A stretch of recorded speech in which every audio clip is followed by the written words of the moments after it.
Estimados alumnos y alumnas, les saluda afectuosamente el profesor Segundo Víctor Flores Fernández, profesor del curso de Psicología, en este ciclo virtual 2021. Entramos a nuestra semana número 11, 11ª semana, sobre el tema aprendizaje 1, enfoque conductual. O sea, este tema tiene dos secciones. En esta clase vamos a ver el aprendizaje desde el enfoque conductual y en la siguiente semana vamos a ver ya el enfoque cognitivo, ¿no? Miren, chicos, el ser humano constantemente se encuentra aprendiendo. O sea, hasta los últimos días de nuestra vida estamos en aprendizaje. ¿Qué aprendemos? No solamente conocimientos, aprendemos también actitudes, preferencias, hábitos, destrezas, emociones, ¿no? El enfoque conductual, ¿sabes qué? Nos sesga las conductas básicas. Todo lo que sea conductas básicas. Por ejemplo, ¿por qué sentimos simpatía, ¿no? O rechazo a determinadas personas? ¿Cómo es que se produce esa reacción de que ciertas personas nos agraden y otras sí, nosotros le tenemos un rechazo, ¿no? El enfoque conductual nos explica muy bien eso. Igual el enfoque conductual nos explica bien los hábitos, ¿no? Esos hábitos, por ejemplo, ya tenemos un hábito de higiene, ¿no? Tenemos un hábito al acostarnos, al tomar nuestros alimentos, ya son hábitos bien establecidos, ¿no?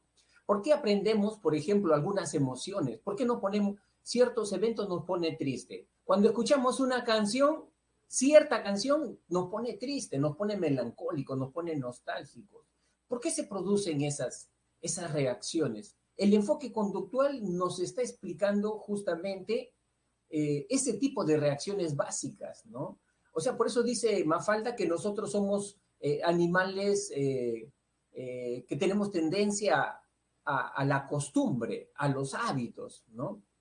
Y hay hábitos y costumbres que a veces nosotros lo realizamos y se vuelven tóxicos, ¿no? Muy tóxicos, o sea, nos hacen daño. Entonces, eso es lo que explica el enfoque conductual. Vamos a ver cuáles son los tópicos que vamos a tratar el día de hoy. Miren, estimados alumnos, este tema del enfoque conductual, para la mayoría de los alumnos de la PRE se les complica. ¿Por qué? Porque nunca han recibido información sobre estos conceptos, sobre estas teorías, ¿no?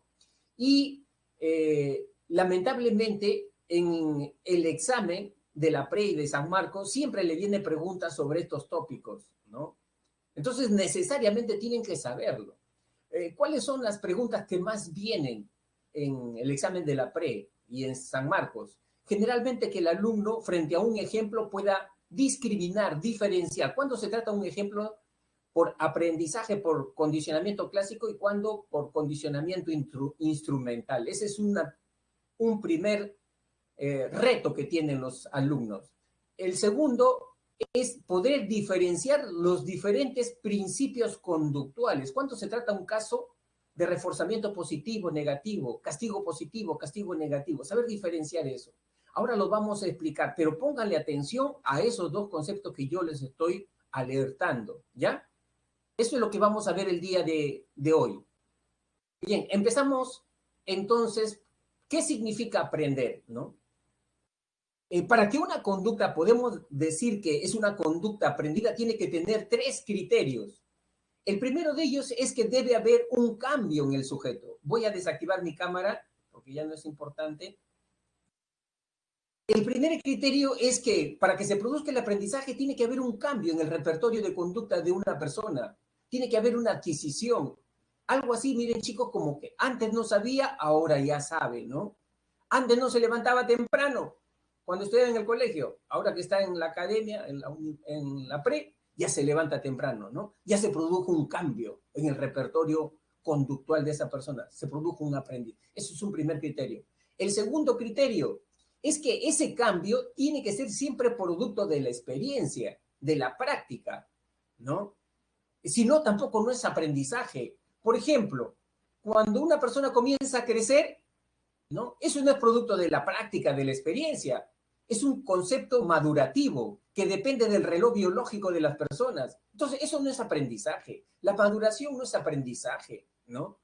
Acá también igual, ¿no? Por ejemplo, cuando uno siente hambre, ¿no? Siente algún deseo, algún impulso dentro de su cuerpo, el impulso, la necesidad de sed.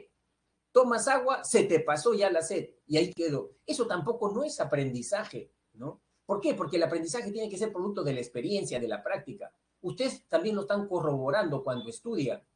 ¿Cuál es el mejor aprendizaje? Cuando practican. Ese es el mejor aprendizaje.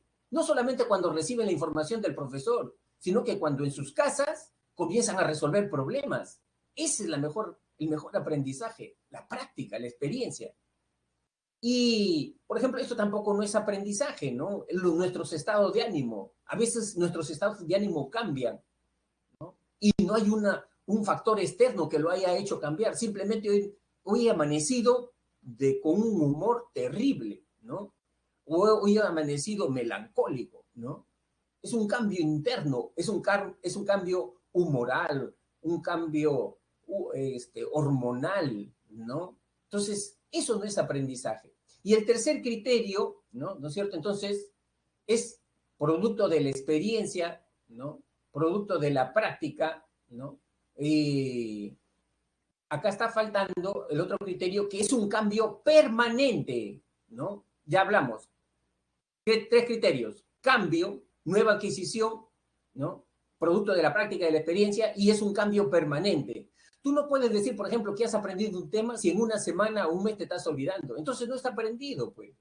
O sea, para hacer aprendizaje tiene que ser permanente. Miren, chicos, en psicología existen tres modelos para explicar el aprendizaje. Uno es el conductual, es el que vamos a ver hoy día. Otros modelos es el cognoscitivo y el otro el observacional. Estos dos modelos los vamos a ver en la siguiente clase, ¿ya? El modelo conductual nos dice que nosotros aprendemos por un mecanismo básico. ¿Sabes cómo se llama ese mecanismo básico? Condicionamiento. Para el enfoque conductual es muy importante entender que la persona adquiere una conducta solamente si esa conducta es observable, es medible. Por ejemplo, yo no puedo decir que esa persona está motivada para estudiar porque yo digo, esa persona tiene expectativas, tiene metas, tiene objetivos. Esos términos para el enfoque conductual no le interesa. Decir que tiene objetivos, tiene metas, tiene valores, es responsable, no le interesa el enfoque conductual. Al enfoque conductual lo que le interesa es conductas observables y medibles. ¿Qué cosa le interesa? A ver, quiero saber cómo es su motivación para el estudio. ¿A qué hora se levanta? ¿Cuántas horas dedica al estudio? Eso lo puedo observar, eso lo puedo medir, ¿no? ¿Y qué sucede cuando estudia? En el colegio le toman exámenes, lo refuerzan esa conducta de estudiar, están reforzando, le toman exámenes, en casa sus papás hacen comentarios positivos respecto a su conducta. Esos estímulos me interesan. La relación estímulo-respuesta. Eso es lo que nos dice el enfoque conductual. El enfoque conductual no le da importancia a procesos y conceptos mentales, ¿no? ¿Cuáles son los procesos y conceptos mentales? Ahí tenemos, por ejemplo, ¿no? Tener imaginación, ¿no? Tener ilusiones. Eso no le interesa al enfoque conductual. Entonces, esta es la primera premisa del enfoque conductual. El mecanismo básico del enfoque conductual es condicionamiento. Este término es bien importante para el enfoque conductual. ¿Qué cosa es el condicionamiento? Ustedes ya lo han vivenciado, chicos. Seguramente algunos de ustedes han escuchado este término cuando dicen algunas personas, estoy condicionado. ¿Y a qué estás condicionado? Estoy condicionado a dormir siempre a las 11 de la noche. Antes no me da sueño. Recién a las 11 de la noche me da sueño. Ya estoy condicionado. Otros, ¿qué cosa dicen? Yo estoy condicionado a almorzar siempre algunos 3 de la tarde, 4 de la tarde. Antes no me da hambre. Recién a las 3 de la tarde me da hambre, ¿no? Ese es condicionamiento, ¿no? Ese es condicionamiento. O sea, el condicionamiento tiene que ver con la formación de hábitos, de costumbres, chicos. Con eso tiene que ver el condicionamiento. De tanto repetirse ese estímulo y esa respuesta, de tanto repetirse que a las 5 de la mañana, ¿no? Inicialmente sonaba el timbre o mi papá me despertaba, ¿no? Solamente bastó 2 o 3 veces que hagan eso para que después yo solito me despierte a las 5 de la mañana. ¿Por qué? Porque ya me he condicionado, ¿no? Ese es el condicionamiento, ¿no? Acá tenemos algunos ejemplos de condicionamiento. Hábitos de higiene. hábitos de limpieza, a raíz más con este coronavirus, ¿no? ¿No? Acá también tenemos un hábito, ¿no? Son hábitos. Ahora, ya decimos que el condicionamiento se produce por una relación de asociación temporoespacial entre estímulos y respuestas, ¿no? ¿Cuántos tipos de condicionamiento tenemos? Dos, clásico, instrumental, operante. Hay dos tipos de condicionamiento. Vamos a empezar con el primero de ellos, con el condicionamiento clásico. Este modelo de aprendizaje fue descubierto por el médico fisiólogo ruso Ivan Pavlov. Él ganó un premio Nobel de Medicina en 1904. ¿Qué cosa estuvo investigando? El reflejo salival en los perros. ¿Por qué? ¿Qué cantidad de saliva botaba el perro cuando, miren, ellos hacían experimentos en 1904, no había cuestiones éticas, a los animalitos los partían y vivos, partidos con el estómago afuera, les colocaban, ¿no?, alimentos para ver la cantidad de saliva que segregaba. Y él estaba investigando eso. Y dice que en su laboratorio experimental él se dio cuenta de un hecho. ¿Cuál es ese hecho que se dio cuenta para crear o descubrir este modelo de aprendizaje? Que cada vez que su ayudante, ¿no? Su ayudante se acercaba a darle de comer al perrito, o sea, dando los pasos, ¿no es cierto?, dando los pasos, el perrito, sin que viera al ayudante, solamente al escuchar los pasos, el perrito comenzaba a segregar saliva.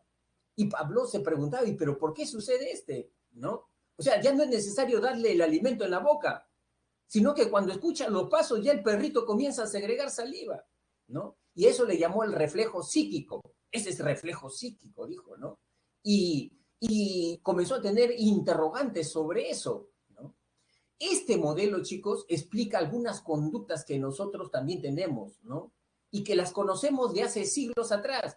Pero el mérito de Pavlov es que Pavlov identificó qué variables intervienen en ese aprendizaje y cómo modificar ese aprendizaje. Ese es el mérito de Pavlov como científico. Por ejemplo, este modelo explica, miren chicos, ¿qué explica este modelo? ¿Por qué tenemos simpatías a ciertas personas? ¿Y por qué tenemos rechazos a otras personas sin que siquiera esas personas nos hayan hecho nada? Te presento a Carlos. Me cae bien Carlos. En los primeros minutos me cae bien Carlos. O me cae mal, ¿no? Rosa. ¿No? Me cae mal. Ya tenemos una predisposición, ¿no? Ya tenemos una predisposición. Ese es el condicionamiento. Tenemos una predisposición ya a reaccionar, ¿no? Y el condicionamiento clásico explica muy bien todas los aprendizajes emocionales. Por ejemplo, ¿por qué esa canción, ¿no es cierto? De repente, no sé, de rock, ¿no? O esa cumbia, ¿no? Me produce tristeza. Lo he aprendido por condicionamiento clásico, por condicionamiento. Chicos, ¿ustedes no les ha pasado que a veces están en sus casas, en la cocina, en su cuarto, escuchan que se abre la puerta principal de su casa y por el tipo de paso que da esa persona al entrar, ustedes dicen, ah, es mi tía, mi tía Rosa, ah, es mi papá que está entrando? O cuando escuchan unos pasos cansinos, ah, mi abuelita Juanita que está entrando. ¿Por qué tienes esa reacción? Porque has aprendido por condicionamiento. Has asociado dos estímulos. En el caso del perrito de Pavlov, había asociado dos estímulos. Los pasos del ayudante con la comida, los había asociado, ¿no? De tanto asociarse, varios días que ocurría eso, después, con solo escuchar los pasos, con solo escuchar un estímulo, los pasos, el perrito ya segregaba saliva, ya había aprendido, ¿no? Ya había aprendido. Ese es el modelo de asociación de estímulos. ¿A ustedes no les ha pasado que a veces hay algunos alumnos que les gusta un curso o le llega a tener un rechazo a un curso, un desagrado a un curso, no tanto por el contenido del curso, sino por el profesor en sí, ¿no? Hay algunos alumnos que no les gusta la matemática, la física, la química, no tanto por el contenido, sino porque el profesor es muy frío, distante, algunos profesores son patanes, ¿no? Y ya uno le agarra un rechazo al profesor. Y por asociación, un rechazo al curso, ¿no? Esa es una conducta aprendida. Bien, ¿cuál es el mérito de Pavlov? Acuérdense, él estableció un procedimiento experimental, ¿no? ¿Cómo dice que aprendemos, Pavlov? Dice, es importante primero identificar cuáles son las variables que intervienen en este aprendizaje, ¿no? Por eso, vamos a ubicarlo por etapas. Chicos, esta es primera etapa, antes del condicionamiento, ¿ya? Esto sería un poco la primera etapa, antes del condicionamiento. Esta sería la segunda etapa, durante el condicionamiento. Y esta es la tercera etapa, después del condicionamiento, ¿ya? Son 3 etapas. Primera etapa, ¿cuáles son las variables que intervienen allí? Ahí intervienen 3 variables. El estímulo incondicionado, acá está, la respuesta incondicionada y el estímulo neutro. ¿Qué es un estímulo incondicionado? Eso es importante. Es un evento que automáticamente, innatamente, genera una respuesta incondicionada, una respuesta no aprendida. En estos casos, ¿qué tenemos acá? El caso de los reflejos. Por ejemplo, ¿no? Si viene un objeto a tu vista, directo a tu vista, tú vas a cerrar los párpados inmediatamente.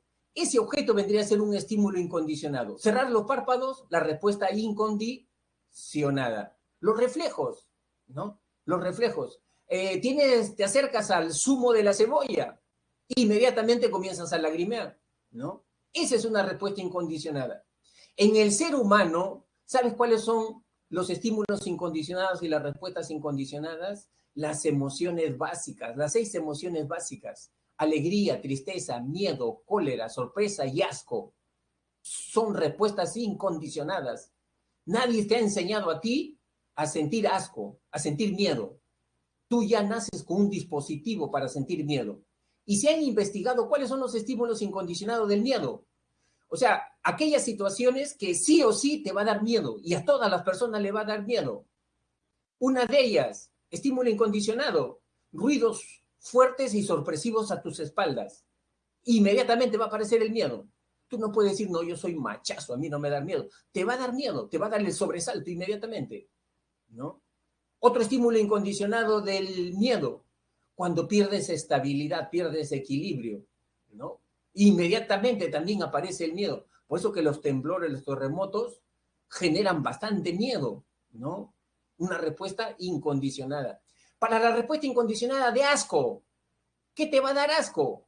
Todos los olores fétidos, inmediatamente te va a dar unas arcadas de sensación de asco.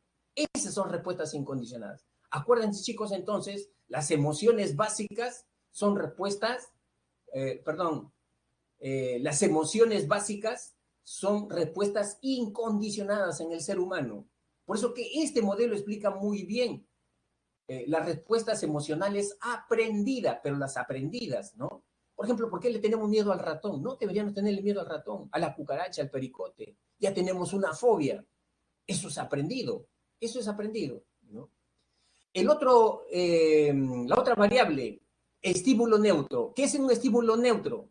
El estímulo neutro viene a ser un evento que antes del condicionamiento no provoca ninguna respuesta en el animal, ¿no? Por ejemplo, en este perrito, antes del experimento, hacer sonar la campanita, no producía ninguna respuesta en el animal, ni de agrado ni de rechazo. Por eso se le llamó estímulo neutro. La segunda etapa es la más importante. ¿Qué hacemos en la segunda etapa? Allí se suma, ¿no? Tanto el estímulo, ¿no? El estímulo neutro, que es el sonido de la campanita. O sea, Pablo, ¿qué cosa hacía? Sonaba la campanita e inmediatamente después le daba el alimento al perrito. Sonaba la campanita e inmediatamente le daba la comida al perrito. ¿Y qué se producía acá? La salivación en el perrito, ¿no? Estaba apareando, por eso se llama el modelo asociación de estímulos. Se está apareando, se está juntando los dos estímulos. Y acá es bien importante, chicos, el orden, la secuencia. ¿Qué cosa se presenta primero? Sonido de la campanita, después el alimento. Sonido de la campanita, después el alimento. Y el animalito aprende ya a asociar, ¿no? ¿Cuántas veces se tienen que aparear para que se produzca el aprendizaje? Dice que eso depende de la fuerza del estímulo. A veces es con un solo apareamiento, basta.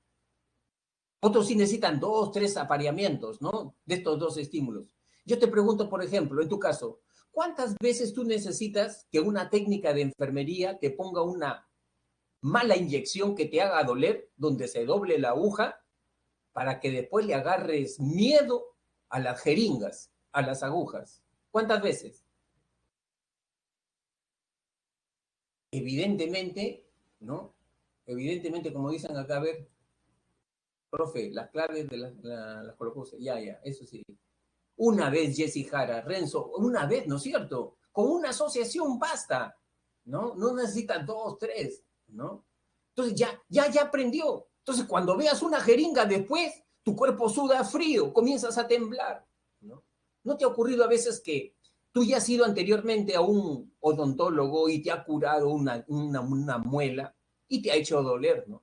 Después, cuando pasas por un consultorio odontológico y escuchas el taladro, ¿no es cierto?, de ese aparatito del dentista, inmediatamente se te escarapela el cuerpo, ¿no? Es un aprendizaje. Esos son aprendizajes, ¿no? Emocionales. Miren, chicos, y después ya de tanto aparearse, dice que el estímulo neutro ya no es neutro. En este caso, la campanita se convirtió en un estímulo condicionado. Y la campanita por sí sola ya genera una respuesta condicionada. Miren, chicos, la estructura de la respuesta es la misma: salivación, salivación. ¿No es cierto? Es la misma la estructura de la respuesta. Sin embargo, cambia la modalidad.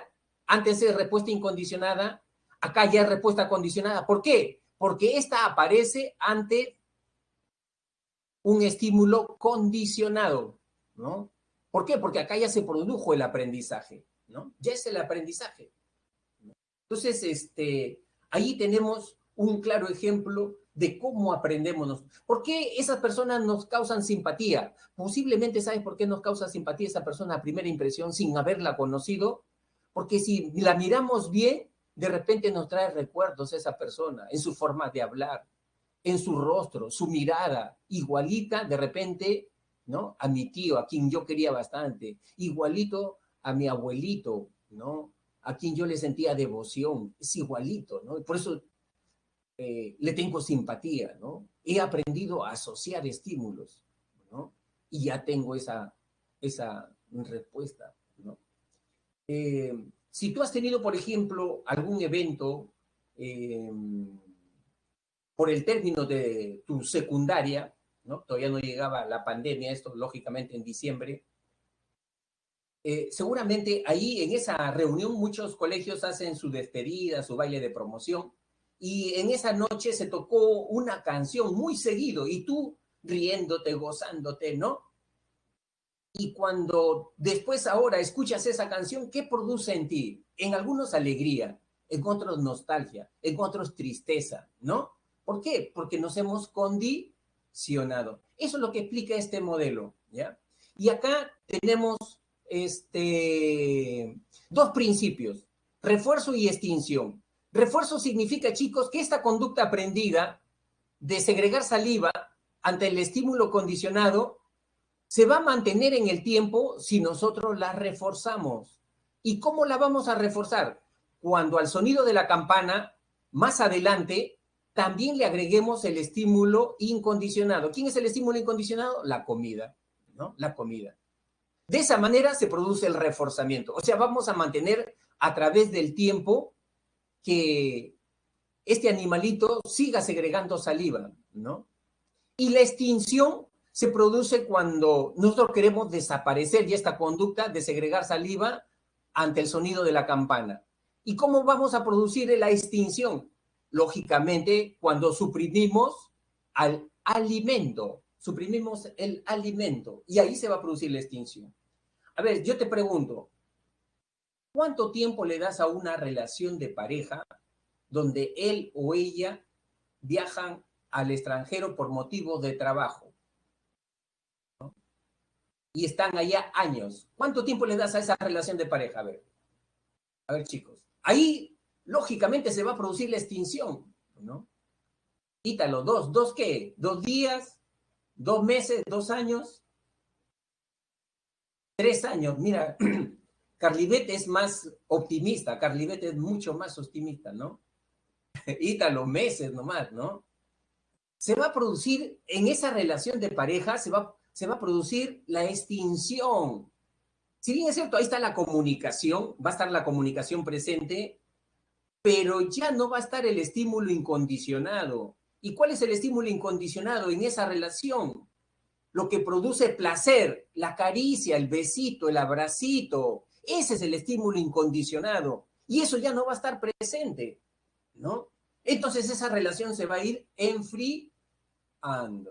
Salvo que sea una chica muy sublime, un hombre muy Ítalo, el fuego se apaga, ¿no, Ítalo? Claro, ¿no? Ya no hay oxitocina, dice Óscar Andrés. Sí, pues ya no se produce oxitocina, ¿no? Correcto. Entonces, chicos, este es el modelo. Seguimos con el otro modelo, ¿ya? Espero que lo hayan entendido.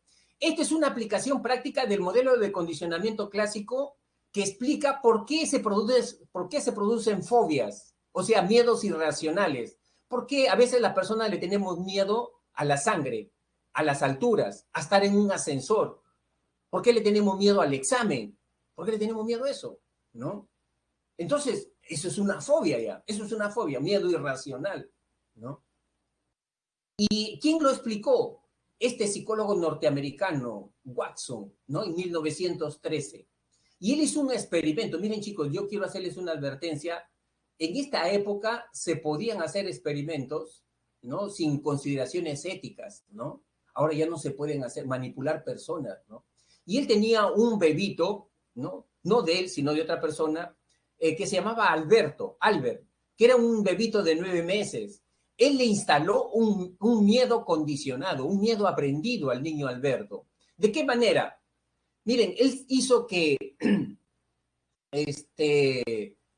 un experimento entre el Albert y una rata, ¿no? Eh, ¿Cuáles son las variables acá? La rata es el estímulo neutro, ¿no? La respuesta incondicionada es el miedo, ¿no? Esa es la respuesta, el miedo. Y el sonido muy fuerte de un martillo sobre metal, ¿no? Entonces, ese sonido fuerte representa el estímulo incondicionado. Cuando a un niño, tú te pones detrás de ese niño, como lo hizo Albert, perdón, como lo hizo Watson, detrás de ese niño se puso y dio un martillazo a ese metal, se produjo un ruido fuerte, el niño se sobresaltó, sintió miedo, respuesta incondicionada, ¿no? Ahí está. Luego, le presentaba a la ratita, ¿no? ¿No es cierto? Le presentaba a la ratita, el niño se acercaba a la ratita inicialmente porque no sentía miedo ante la rata, lógicamente, y en ese momento que se acercaba a la rata, el malo de Watson, a sus espaldas del niño, producía un ruido fuerte, ensordecedor, y el niño se sobresaltaba y gritaba. Empezaba eso. Luego pasó 20 minutos, dejó que se tranquilizara el niño, y otra vez se puso a las espaldas del niño Albert, y cuando vio que el niño Albert comenzaba nuevamente a acercarse a la ratita, ¿no? El malo de Watson, otra vez el ruido fuerte. Esta vez el niño ya gritaba, aullaba, no quería saber nada con la rata, ¿no? Le seguían presentando la rata, el niño ya lo rechazaba, ¿no? Hasta se orinaba el niño de miedo con la rata, ¿no? Después, lógicamente, a la sola presentación de la rata, ¿qué cosa hacía el niño? La respuesta condicionada de miedo. Así aprendemos nuestros miedos irracionales, nuestras fobias. Eso es lo que dijo Watson, ¿no? Eso es una explicación experimental de estas reacciones que tenemos los seres humanos, ¿no? Luego aparece este otro modelo, chicos. Este es otro modelo totalmente diferente, condicionamiento operante o instrumental, formulado por este psicólogo norteamericano, ¿no? Skinner, ¿no? Él dice, mira, hay otro tipo de conductas no son involuntarias, no son involuntarias, sino son voluntarias. Y que se aprende, básicamente, ¿sabes por qué se aprende? Porque nosotros hacemos cambios en el medio ambiente, por eso se le llamó operantes, hago cambios en el medio ambiente, ¿no? Y estos cambios en el medio ambiente producen consecuencias, producen efectos, y por eso yo aprendo. A ver, por ejemplo, ¿por qué he aprendido yo a ir a comprar a esa tienda? ¿Sabes por qué he aprendido a ir a comprar a esa tienda? Porque allí me ofrecen descuentos, porque allí encuentro todo lo que yo necesito. Por eso que voy a esa tienda. ¿Por qué he aprendido? Por el efecto, por la consecuencia, porque allí consigo cosas, ¿no? Los alumnos, a ver, ¿por qué los alumnos tienen esa costumbre que cuando se van a su colegio en clases presenciales, ¿no? Algunos se sientan adelante, otro en medio y otro al final. ¿Por qué? Porque esa conducta tiene un efecto, tiene una consecuencia. Los que se sientan adelante porque visualizan mejor la pizarra y eso es un refuerzo. Eso es un refuerzo. Y mantiene su conducta de sentarse adelante. ¿Por qué algunos alumnos se sientan al fondo? Se sientan al fondo porque al fondo tienen reforzadores. El amigo que hace chacota, ¿no? Cuando está aburrido se pone a jugar Michi solo, ¿no? O como dicen algunos, al fondo se duerme rico, ¿cierto, chicos? Que al fondo del salón se duerme rico cuando la clase está aburrida, ¿no? ¿Por qué aprendemos entonces? Por el efecto, por las consecuencias. Y eso es un aprendizaje totalmente diferente al condicionamiento clásico, ¿no? Señalan pues este, este autor, ¿no? Entonces, o sea, algo así como que nosotros, chicos, aprendemos por premios y castigos. Esa es más o menos la conclusión. Aprendemos por premios y castigos, ¿no? Básicamente por eso, ¿no? Y este modelo dice que nosotros aprendemos porque hay una triple relación de contingencia, que se están relacionadas ciertas variables. Para que se produzca el aprendizaje, tiene que haber un estímulo discriminativo, una respuesta operante y un estímulo reforzador, ¿no? Esas son las tres variables que tienen que estar en el condicionamiento operante instrumental. ¿Quién, por ejemplo, miren, le doy un caso, ¿no? ¿Por qué esa persona siempre saluda a su vecino, a su vecina, ¿no? ¿Por qué siempre la saluda? La saluda siempre porque ese vecino, esa vecina le devuelve el saludo, le devuelve el saludo. Estímulo discriminativo es el estímulo antecedente, el que está antes de la respuesta operante. Antes de saludar del vecino, ¿no es cierto? Antes de saludar, ¿qué cosa tenemos ahí? ¿No es cierto? Antes de que salude la persona, ¿qué cosa tenemos ahí? La presencia física del vecino. Ese es el estímulo discriminativo. Respuesta operante, la persona, buenos días vecino, buenas tardes vecino, respuesta operante. Estímulo reforzador, ¿no? Estímulo reforzador, que el vecino le devuelve el saludo con una sonrisa o también con palabras. ¿Cómo está vecino? Buenas tardes. Ya lo está reforzando, la conducta se está manteniendo. ¿Por qué? Porque el estímulo reforzador está manteniendo esta conducta. Por ejemplo, en clase, chicos, ¿por qué el alumno siempre pregunta a ese profesor? Ese alumno pregunta siempre a ese profesor porque hay un efecto, hay una consecuencia. ¿Cuál es? Que ese profesor siempre contesta adecuadamente las preguntas de ese alumno. Entonces lo ha reforzado, pues, lo ha reforzado. ¿No? De estas tres variables, ¿quién es la más importante para que se produzca el aprendizaje? ¿El estímulo discriminativo, la respuesta operante o el estímulo reforzador? ¿Cuál es la más importante, chicos? ¿No? Estímulo reforzador. A ver, para que se produzca el aprendizaje.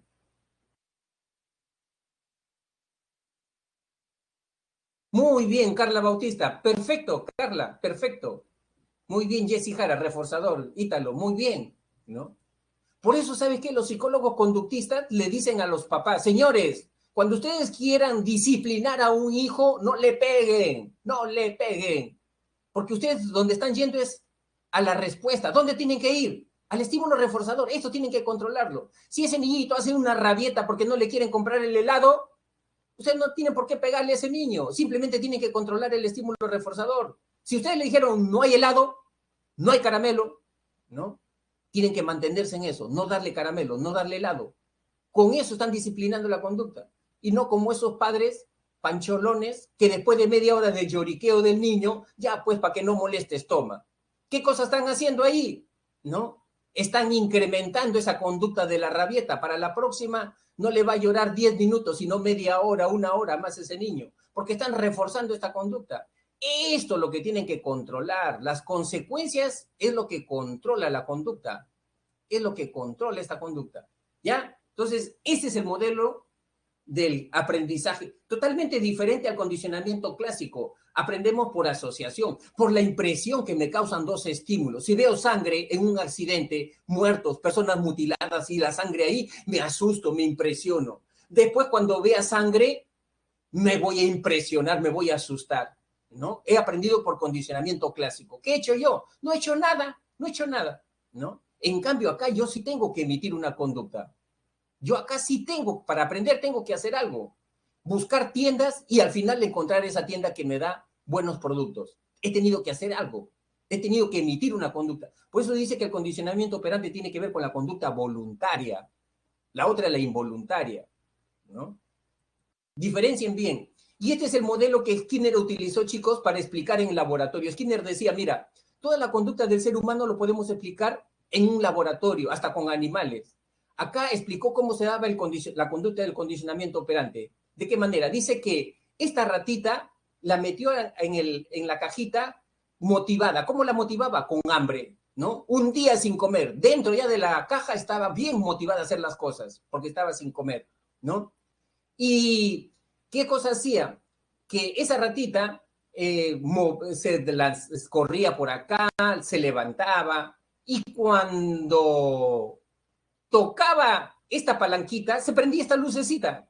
Inmediatamente después de haber tocado la palanquita, por acá se le venía un bolillo de pan, su alimento. Y la ratita, cada vez que hacía esto, ¿no?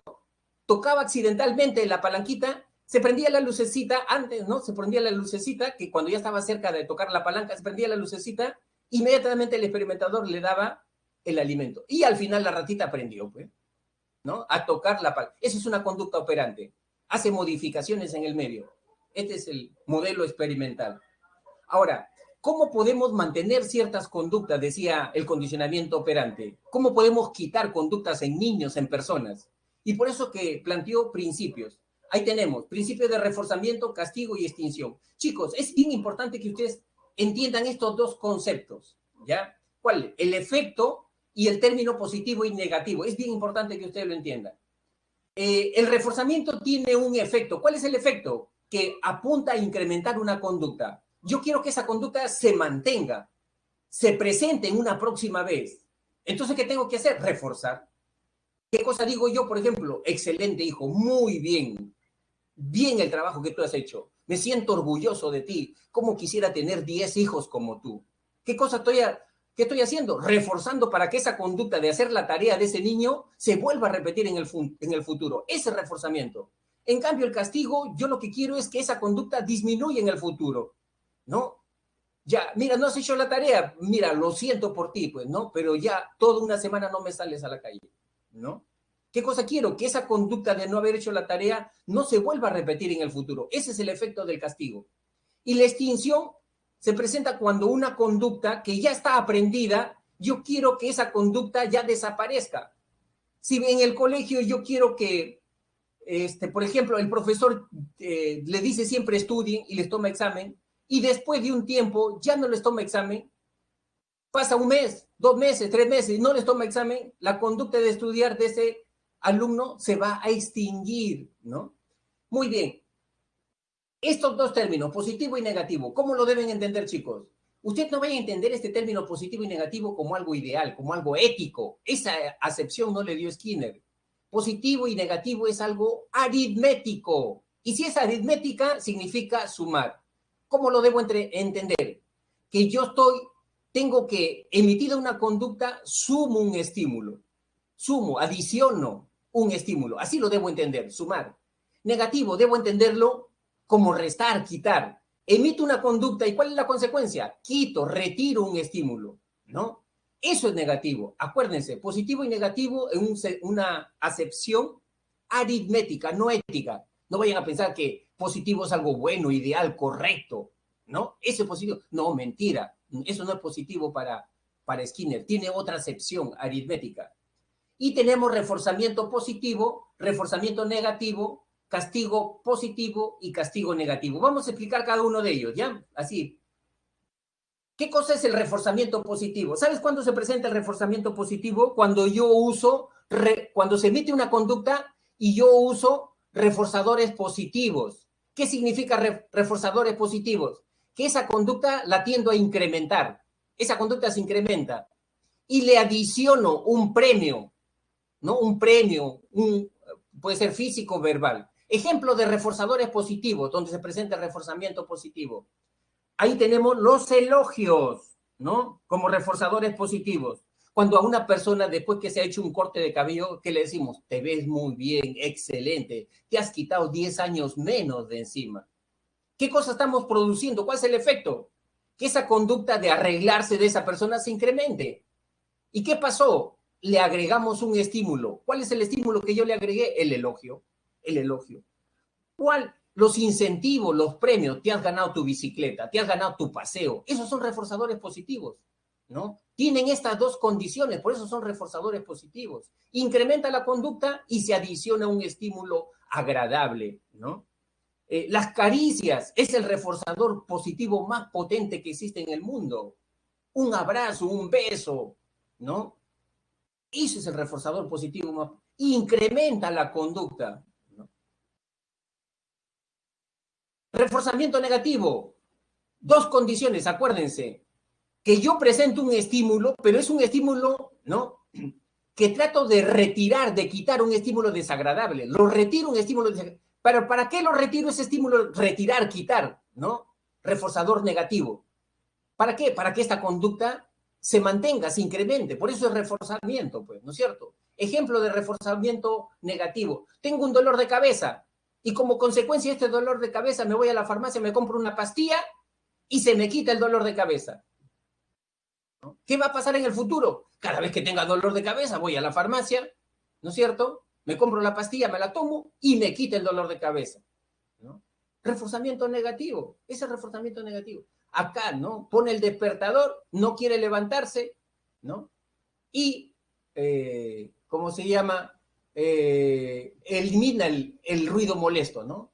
¿No? Reforzamiento. Estas personas tienen mucha calor, por el sol incesante, se ponen un paraguas y inmediatamente retiran el estímulo desagradable. Eso se llama reforzamiento negativo. Acuérdense las dos condiciones, chicos, siempre, que por lo que yo hago y el estímulo que estoy presentando, lo que va a ocasionar es que se va a incrementar la conducta siempre y que, ¿no? Yo voy a retirar un estímulo aversivo, desagradable. ¿Por qué yo estudio? Yo estudio, ¿sabe qué? Para evitar salir desaprobado. Por eso estudio. Reforzamiento negativo. Castigo positivo. Acuérdense de las dos condiciones del castigo positivo.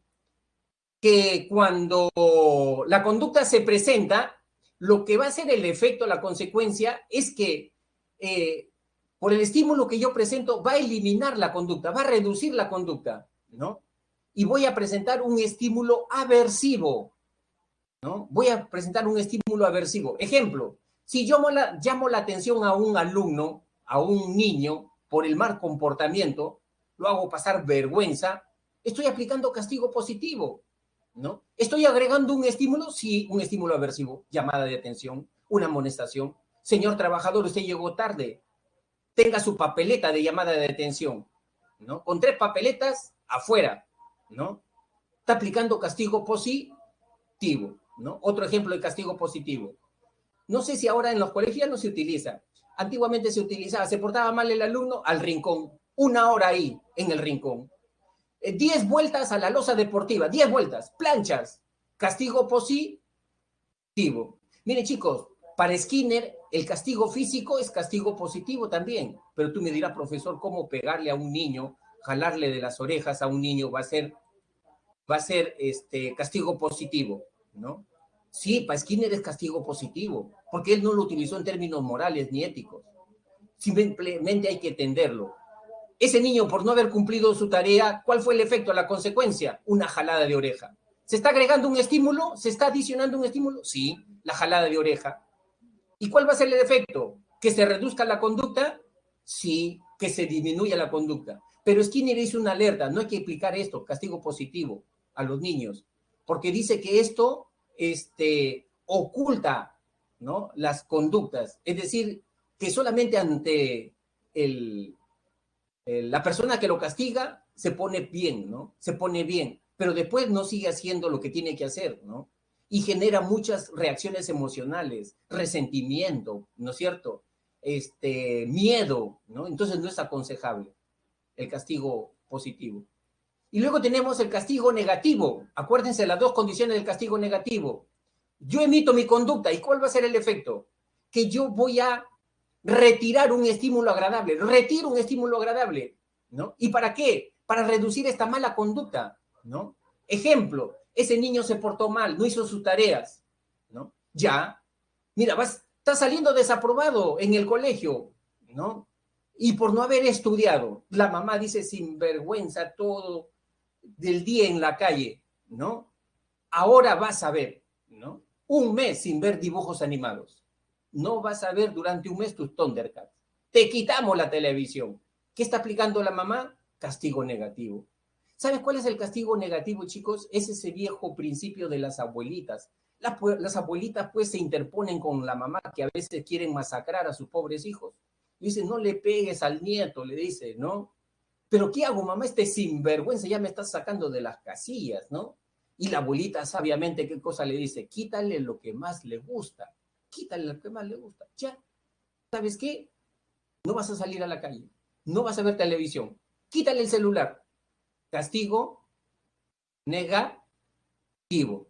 ¿Ven, chicos? Bien, entonces, quiero que ustedes, cuando les den un ejemplo, siempre se hagan esas dos preguntas. En el futuro, esa conducta con el estímulo que yo estoy presentando, ¿qué va a ocurrir? ¿La va a incrementar? Reforzamiento. ¿La va a reducir? ¿La va a eliminar? Castigo. Esa conducta, ¿cuál fue el efecto? Se está entregando un estímulo positivo. Se está quitando un estímulo negativo. Siempre háganse esas dos preguntas. Incluso ahorita, escriban esas dos preguntas, ¿no? En el futuro, ¿qué va a pasar con esa conducta que tuvo como consecuencia ese estímulo? ¿Se va a incrementar? Reforzamiento, castigo. Reforzamiento. ¿Se va a quitar? ¿Se va a reducir? Castigo, ¿no? ¿Qué se está agregando? Un estímulo positivo. ¿Qué se está quitando? Un estímulo negativo. Háganse siempre esas dos preguntas y no van a tener problemas para identificar un ejemplo. La extinción, ¿no? Esta es la extinción. Acuérdense el modelo del condicionamiento operante. ¿Cuándo se produce la extinción? Cuando ya no se aplica esto, cuando ya no hay esto, el estímulo reforzador. Entonces, se va a reducir la respuesta operante. Yo te pregunto a ti, ¿cuántas veces eres capaz de saludar a una persona que ya no te contesta el saludo? ¿No? Si por tu barrio o en tu colegio tú saludas a una persona y esa persona se pasa de frente, ¿no? Después, ¿no? Y no te devuelve el saludo, ¿cuántas veces eres capaz de saludar a esa persona? Yo creo que eso tiene un límite, ¿verdad? No es para siempre. A ver, ¿cuánto podría ser, chicos? Ítalo dice una vez, Jesús una vez, ¿no? Claro, tiene un tiempo, tiene un límite, ¿no? Eh, algunos una o dos veces, ¿no es cierto? Ya si eres masoquista, 4 veces, ¿no es cierto? Pero tiene un límite. ¿Por qué? Porque ya no hay el estímulo reforzador, ya no hay el estímulo reforzador. Salvo que sigas saludando a tu vecina o tu vecina porque tienes otro tipo de interés con esa vecina, con ese vecino. Y si ya tú dices, tengo otro tipo de interés y por eso la sigo saludando, ya no es una explicación conductual. Eso ya es una explicación cognitiva, porque ya estás haciendo alusión a expectativas, a intereses, y esos son conceptos no conductuales. Y eso lo vamos a ver ya en la siguiente clase con el modelo cognitivo. ¿Te das cuenta? Que es otro modelo ya, ¿no? Acá solamente conductas visibles, ¿no? Conductas visibles. Ejercicios, ya, tenemos. El primero, Rosita es la auxiliar encargada de tocar el timbre que anuncia el recreo en el colegio. Por ello, cada vez que los niños la ven pasar, se alegran y aplauden eufóricamente, demostrando su alegría. De acuerdo a la teoría del condicionamiento clásico, se deduce que la alegría de los niños al ver a la auxiliar Rosita representa la variable, ¿no es cierto? Rosita, ya que representa para esos niños, ¿no es cierto? La alegría, perdón, acá es la alegría de los niños, ¿no? Este es el donde debemos de asentarnos, la alegría de los niños. ¿Qué representa? A ver, chicos, si han logrado entender. No, alegría de los niños, que el niño exprese alegría. Cómo va a ser eso, estímulo? ¿No? Eso no es estímulo, ¿no? Muy bien, Oscar, Renzo, muy bien, Anthony, Ítalo, Juan José Raigada. La D, pues, respuesta, es una respuesta ya condicionada. Es una respuesta condicionada. Antes de conocerla a Rosita y de asociarla con el timbre del recreo, era un estímulo neutro. Pero de tanto asociarlo con el sonido del recreo a Rosita, que pasaba a tocar ahí la campanita, ya se convirtió, ¿no? Rosita en un estímulo condicionado. Y la alegría que yo siento al ver a Rosita en una respuesta condicionada. Muy bien, chicos, están entendiendo, están entendiendo. Cada vez que el maestro llegaba a aula, se mantenía en silencio y en su lugar, pues querían evitar los severos castigos que le aplicaba ante cualquier leve indicio de desorden y bullicio mostrado. De acuerdo a la teoría de aprendizaje, es correcto afirmar que la conducta de guardar silencio y orden de los niños fue adquirida ¿Por qué se adquirió esta conducta? ¿Por asociación de estímulos o por el efecto, por consecuencias? ¿Por qué se adquirió esta conducta? A ver, chicos.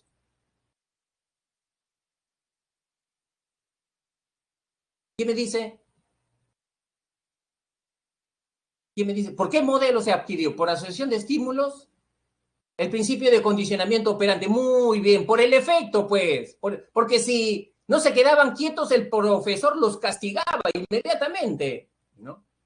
Y la otra es, cada vez que a Jorgito le llevan a la bodega de la esquina, hacía una rabieta con el objetivo de que su madre le compre su golosina preferida. Los especialistas le indicaron a la madre que si quería cambiar esa conducta inadecuada de sus hijos, no debería acceder a ese requerimiento. Según la triple relación de contingencia, en la conducta inadecuada del niño, el estímulo consecuente, lo que sucede después de la rabieta, es este. Ya no nos queda mucho tiempo, chicos, por eso quiero avanzar ya rapidito, nos queda mucho tiempo, hay que dejarle un tiempo al siguiente profesor, ¿no? La encuesta, subir la presión de la encuesta a ver.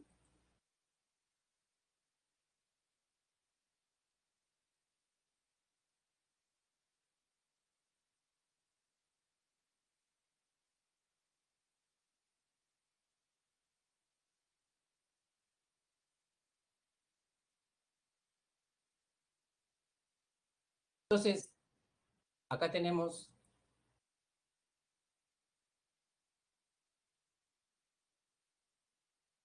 por favor, a ver, iniciar encuesta.